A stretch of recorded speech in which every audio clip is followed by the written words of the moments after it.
Bismillahirrahmanirrahim. Nahmaduhu wa nusalli ala rasulihil karim, amma ba'd. Insyaallah pada kesempatan ini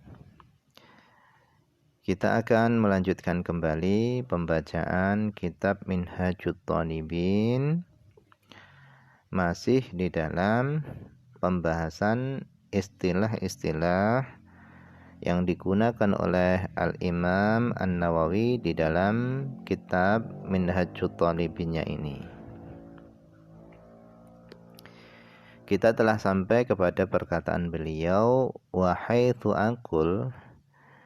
Kata beliau, wa haitsu aqul, dan ketika aku mengatakan al-ashah awis sahih. Ketika aku mengatakan al-ashah atau aku mengatakan sahih, faminal wajhain, maka itu dari dua wajah, awil aujuh, atau itu dari beberapa wajah. Jadi kemarin sudah disampaikan bahwasannya jika Imam Nawawi di dalam kitab ini beliau mengatakan wajhun atau mengatakan wajhain atau mengatakan aujuh, maka ini berarti adalah pandangannya ashab asy-Syafi'i.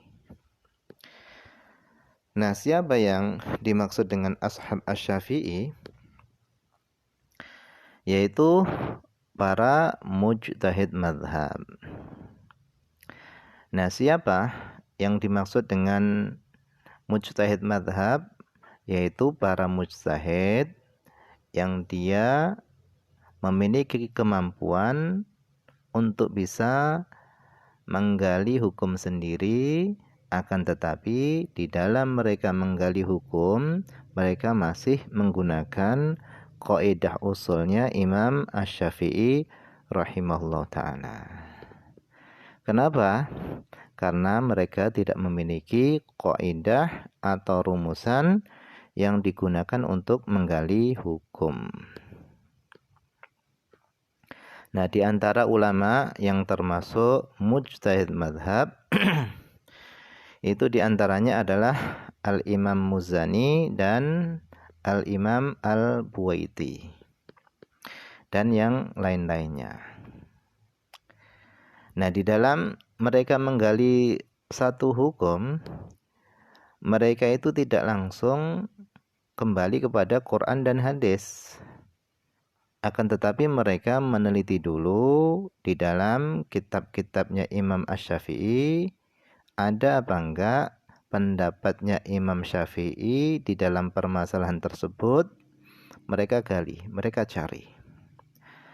Maka jika di dalam permasalahan tersebut ternyata tidak ada pendapatnya Imam Syafi'i, maka ashabul wujuh, mereka ini mencari persamaan dengan hukum yang lainnya yang di situ ada pendapatnya Imam Asy-Syafi'i.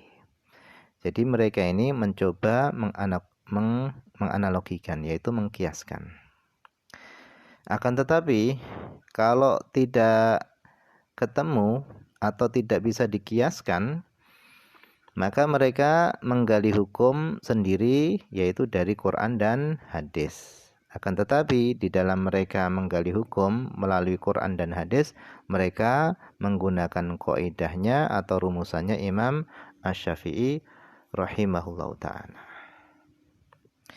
Jadi pandangan yang dikeluarkan oleh ashabul wujuh atau ashab asy-Syafi'i itu namanya wajhun kalau satu, kalau dua wajhain, kalau banyak itu adalah aujuh. Nah, terkadang di dalam satu permasalahan ashabul wujuh ini saling berbeda pendapat. Maka di dalam kitab ini Imam Nawawi nanti akan memilih pendapat yang paling kuat daripada pandangan-pandangan mereka.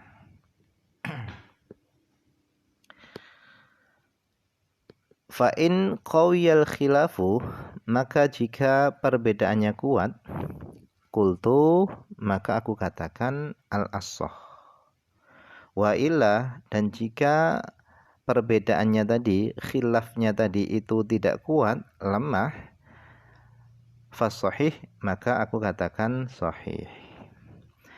Jadi yang dimaksud dengan kuat perbedaannya itu adalah dalil dari masing-masing ashabul wujuh itu sama-sama kuat.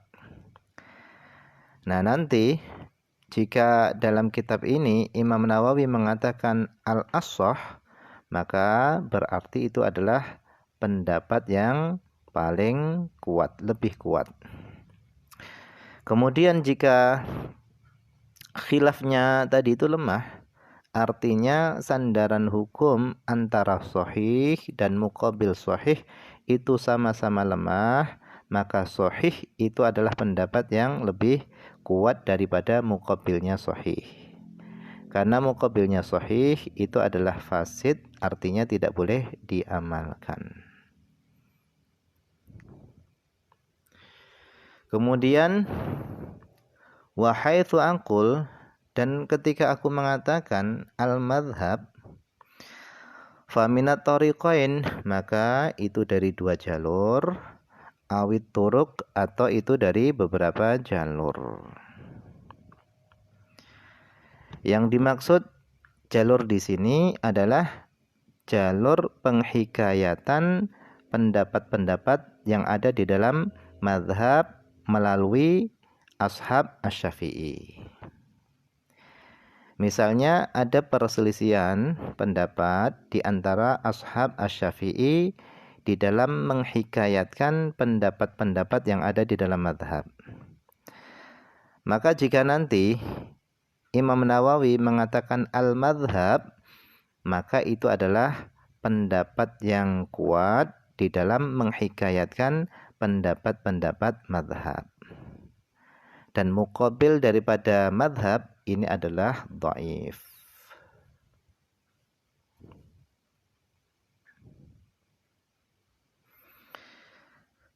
Kemudian wa haitsu aqul, dan ketika aku mengatakan an-nassu, jadi kata Imam Nawawi ketika aku nanti di dalam kitab ini mengatakan an-nass, fahuwa nassus Syafi'i rahimahullahu ta'ala, maka yang dimaksud dengan nas itu adalah pendapat yang ditetapkan oleh Imam Asy-Syafi'i rahimahullahu ta'ala. Wa yakunu hunaka wajhun dha'ifun, dan di sana maksudnya hunaka ini muqabiluhu, wa yakunu muqabiluhu wajhun dha'ifun, dan adalah muqabilnya nas itu adalah wajhun dha'if, yaitu pandangan yang lemah dari ashab asy-Syafi'i. Jadi ada pendapatnya ashab asy-Syafi'i yang berbeda dengan nasnya pendapat yang ditetapkan oleh Imam Asy-Syafi'i. Tapi itu adalah wajhun dhaif, pendapat yang lemah. Yang kuat adalah apa yang sudah menjadi ketetapan Imam Asy-Syafi'i, yaitu an-nas.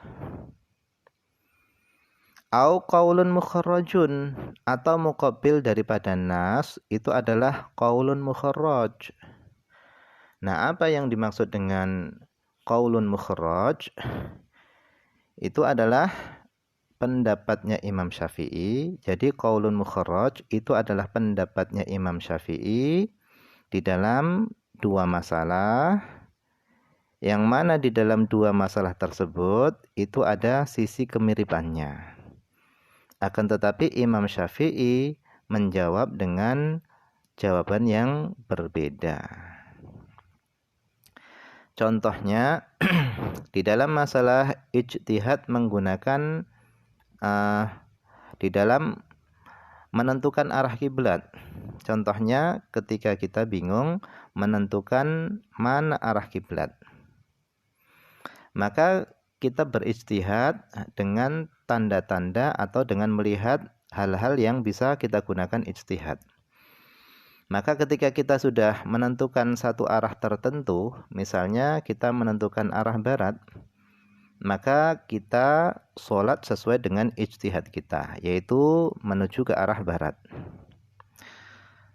Nah, pada rakaat yang kedua misalnya, kemudian kuat dugaan kita dengan tanda-tanda tertentu bahwasanya arah kiblat itu bukan arah barat, akan tapi kebalikannya yaitu arah timur.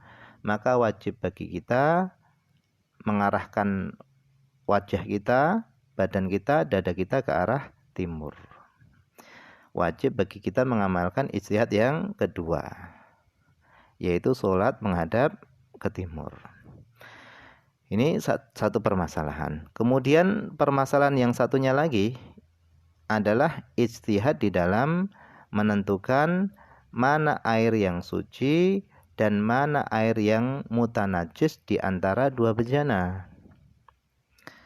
Jadi misalnya ada dua bejana yang kita meyakini salah satu dari dua bejana itu adalah ada yang terkena najis.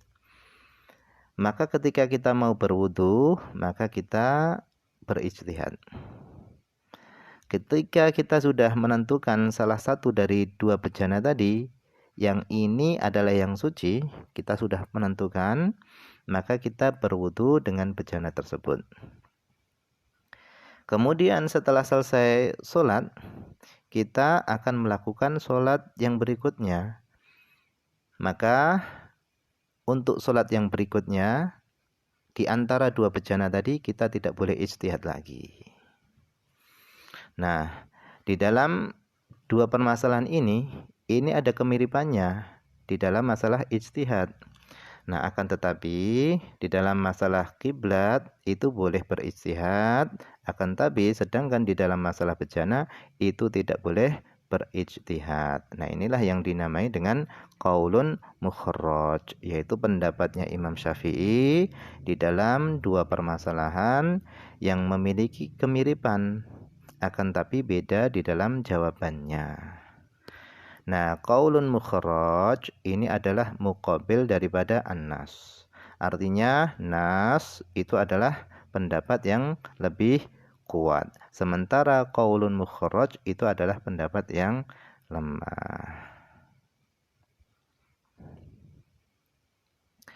Kemudian wa haitsu aqul, dan ketika aku mengatakan al-jadid fal qadim, maka adapun qaul qadim itu khilafuhu, adapun qaul qadim itu menyelisihi qaul jadid.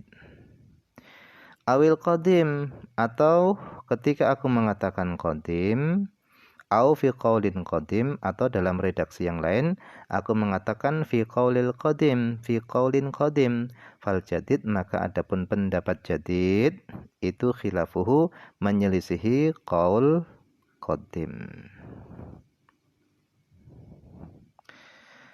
Kemudian wa haitsu aqul, dan ketika aku mengatakan waqil kadza fahuwa, maka adapun redaksi waqil kadza ini adalah wajhun dhaif. Ini adalah pendapatnya ashab asy-Syafi'i yang lemah. Jadi kalau dikatakan qil kadza, maka itu adalah pendapat yang lemah, wajhun dhaif. Wasahih, adapun yang sahih, awil as-sahhu atau as-sah itu khilafuhu, itu menyelisihi waqil kadza tadi.